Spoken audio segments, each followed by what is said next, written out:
महाप्रलय की प्रतिध्वनिया में भी जो जनता सोते हैं, ये 26 जनवरी आज उन्हीं को दे रहे चुनौतियां हैं। नहीं जगे तो नहीं जगे ये किस्मत पर रोने वाले, नहीं जगे तो नहीं जगे गरफूंक हवन करने वाले, जिन बेशर्मों पर शर्मिंदा शर्म स्वयं भी होता है। ये 26 जनवरी आज उन्हीं को दे रहे चुनौतियां हैं। नमस्कार, मैं सुजित और मैं आप सभी को गणतंत्र दिवस का हार्दिक शुभकामनाएं देता हूँ। हजारों वर्षों की गुलामी और अंग्रेजों के अत्याचारों से हमारे शहीदों ने इस देश को 15 अगस्त 1947 को स्वतंत्र करवाया और उसके पश्चात इस देश के तंत्र और व्यवस्था को चलाने के लिए हमने गणतंत्र का गठन किया, जिसकी वजह से हमें ये दिन मनाने के लिए हमें परम सौभाग्य प्राप्त हुआ है। दोस्तों, कभी आपने सोचा है कि आज़ादी क्या क्या होती है, इसके मायने क्या होती है और क्यों अपने प्राणों से खेल कर देशभक्तियों ने इसकी लड़ाई को लड़ा है? शायद स्वार्थ का धरातल पर जीवन निर्वाह कर रहे हम सभी लोगों ने कभी इसके बारे में सोचा ही नहीं।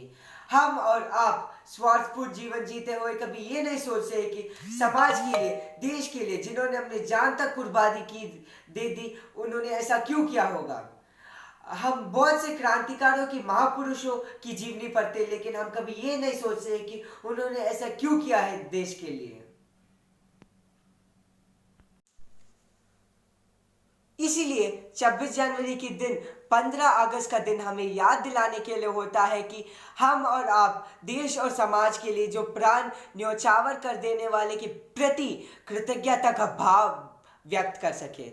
26 जनवरी 1950 का दिन गणतंत्र का संविधान को लागू करके भारत का एक मंत्र दी गए हैं, जिसके मंत्र के तहत भारत संविधान के अंतर्गत चलता हुआ विश्व के भीतर एक नई छाप छोड़ रहा है। समता, एकता, बंधुता की बात करता भारत की यह संविधान दोस्तोपूर्ण वातावरण में विश्व विकास के बारे में बोलता है। हम लोकतंत्र गणराज्य बनाने के लिए सामाजिक, आर्थिक, राजनीतिक, न्याय, विचार अभिव्यक्ति, धर्म और उपासना के स्वतंत्रता, सभी व्यक्ति के राष्ट्र और व्यक्ति के प्रति गरिमा और एकता का भाव, अखंडता सुनिश्चित करने वाले बंधुता के बढ़ाने का भाव जिंदा रखना ही इस देश का विशेषता है।